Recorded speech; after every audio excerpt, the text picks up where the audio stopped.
നമസ്കാരം, സിറ്റി ന്യൂസിലേക്ക് സ്വാഗതം.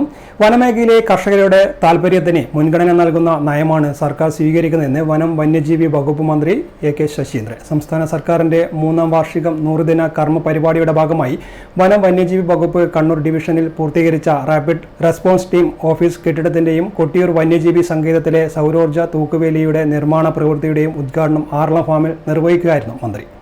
മനുഷ്യരെയും കാടിനെയും സംരക്ഷിക്കുന്ന സമവായ നയമാണ് സർക്കാർ മുന്നോട്ട് വയ്ക്കുന്നത്. മനുഷ്യന്റെ ജീവനും സ്വത്തിനും സംരക്ഷണം നൽകുന്നതോടൊപ്പം ശാസ്ത്രീയമായ രീതിയിൽ വനം വന്യജീവി സംരക്ഷണവും ഉറപ്പാക്കുന്ന ദീർഘകാല പദ്ധതികളാണ് സർക്കാർ നടപ്പാക്കുന്നത്. ഒറ്റക്കെട്ടായി നിന്ന് ആത്മാർത്ഥമായി പരിശ്രമിച്ചാൽ മനുഷ്യ വന്യജീവി സംഘർഷങ്ങൾക്ക് പരിഹാരം കാണാൻ സാധിക്കുമെന്നും മന്ത്രി പറഞ്ഞു.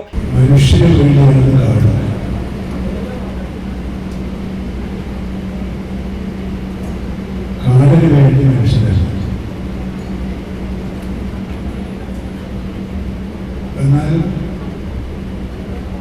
മനുഷ്യന് വേണ്ടി കാടും കാടിന് വേണ്ടി മനുഷ്യൻ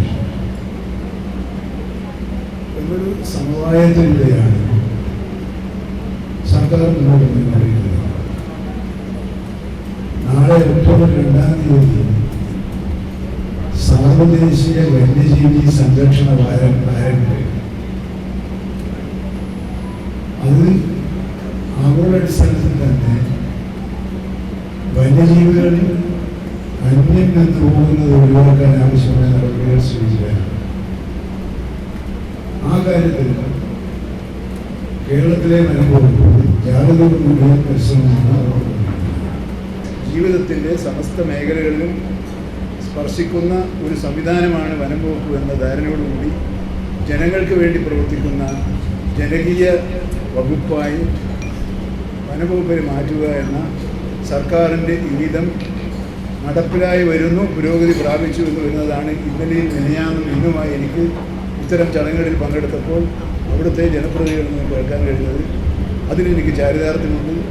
അതിനിടയാക്കും വിധം നന്നായി പ്രവർത്തിച്ച എല്ലാ ജീവനക്കാരെയും അഭിനന്ദിക്കുന്നു.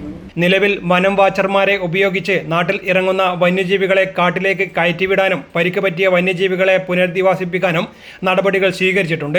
കണ്ണൂർ വനവികസന ഏജൻസിയുടെ കീഴിൽ ഫോറസ്റ്റ് വെറ്ററിനറി ഡോക്ടറുടെ സേവനം ഉറപ്പാക്കിയതായും മന്ത്രി പറഞ്ഞു. 2026 പൂർത്തിയാകുമ്പോഴേക്കും സംസ്ഥാനത്ത് പാമ്പ് കടിയേറ്റ് മരിക്കുന്നവരുടെ എണ്ണം 0 മാറ്റാൻ കഴിയണം.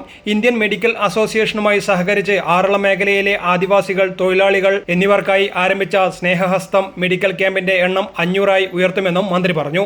നബാർഡിന്റെ സാമ്പത്തിക സഹായത്തോടെ 129.8 ലക്ഷം രൂപ വകയിരുത്തി അയ്യങ്കുന്ന്, കൊട്ടിയൂർ, ആറളം, കേളകം, ഉദയഗിരി പഞ്ചായത്തുകളിൽ 15.8 കിലോമീറ്റർ ദൂരത്തിലാണ് സൗരോർജ്ജ തൂക്കുവേലി നിർമ്മിക്കുന്നത്. രാഷ്ട്രീയ കൃഷി വികാസ് യോജനയിൽ ഉൾപ്പെടുത്തി ഉളിക്കൽ പഞ്ചായത്തിൽ 42.58 ലക്ഷം രൂപ ചെലവഴിച്ച് 5 കിലോമീറ്റർ സൗരോർജ്ജ തൂക്കുപാലം നിർമ്മിക്കുന്ന പ്രവൃത്തിയും പൂർത്തീകരിച്ചു വരികയാണ്.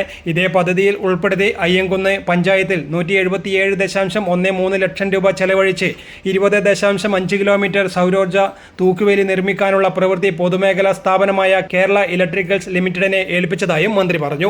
കണ്ണൂർ ഫോറസ്റ്റ് ഡിവിഷന് കീഴിലുള്ള RRPയുടെയും ആറളം വൈൽഡ് ലൈഫ് ഡിവിഷനിലെ സ്റ്റാഫിനെ ഉൾപ്പെടുത്തിക്കൊണ്ട് തയ്യാറാക്കിയ പ്രത്യേക ദൗത്യസേനയുടെയും സംയുക്ത പ്രവർത്തനങ്ങൾ ഈ മേഖലയിലെ സാധാരണക്കാരുടെ കാർഷിക വിളകൾ സംരക്ഷിക്കുന്നതിന് ഉപകരിച്ചിട്ടുണ്ട്. കൊട്ടിയൂർ വന്യജീവി സങ്കേതത്തിന്റെ സൗരോർജ്ജ തൂക്കുവേലിയുടെ നിർമ്മാണ പ്രവൃത്തി പൂർത്തിയാകുന്നതോടെ വന്യമൃഗശല്യം രൂക്ഷമായ കൊട്ടിയൂർ ഗ്രാമപഞ്ചായത്തിലെ വനാതിർത്തി പ്രദേശമായ 4-7 വാർഡുകളിലെ കാർഷിക മേഖല ആശ്രയിച്ച് കഴിയുന്നവർക്ക് വളരെയേറെ ഉപകാരപ്രദമാകുമെന്നും മന്ത്രി പറഞ്ഞു. ആറളം ഫാം ബ്ലോക്ക് 13 നടന്ന പരിപാടിയിൽ അഡ്വക്കേറ്റ് സണ്ണി ജോസഫ് MLA അധ്യക്ഷനായിരുന്നു. ജില്ലാ panchayat vice president Binoy Kurian, Iritty block panchayat president K. Velayudhan, Kottiyoor ഗ്രാമപഞ്ചായത്ത് പ്രസിഡന്റ് റോയ് നമ്പുടാക്കം, ഉത്തരമേഖല Kannur chief conservator forest officer KS Deepa, Kannur divisional forest officer S. Vaishakh, ജനപ്രതിനിധികൾ, വനംവകുപ്പ് ഉദ്യോഗസ്ഥർ, രാഷ്ട്രീയ പാർട്ടി പ്രതിനിധികൾ തുടങ്ങിയവർ സംസാരിച്ചു. News desk, city news. കൂടുതൽ വാർത്തകൾ അറിയുവാൻ സിറ്റി ചാനൽ വാട്സ്ആപ്പ് ഗ്രൂപ്പിൽ ജോയിൻ ചെയ്യുക. ഒപ്പം യൂട്യൂബ് ചാനൽ സന്ദർശിക്കുക. വാർത്തകൾ ഇവിടെ അവസാനിക്കുന്നില്ല. മറ്റൊരു വാർത്തയുമായി വീണ്ടും കാണാം. നമസ്കാരം.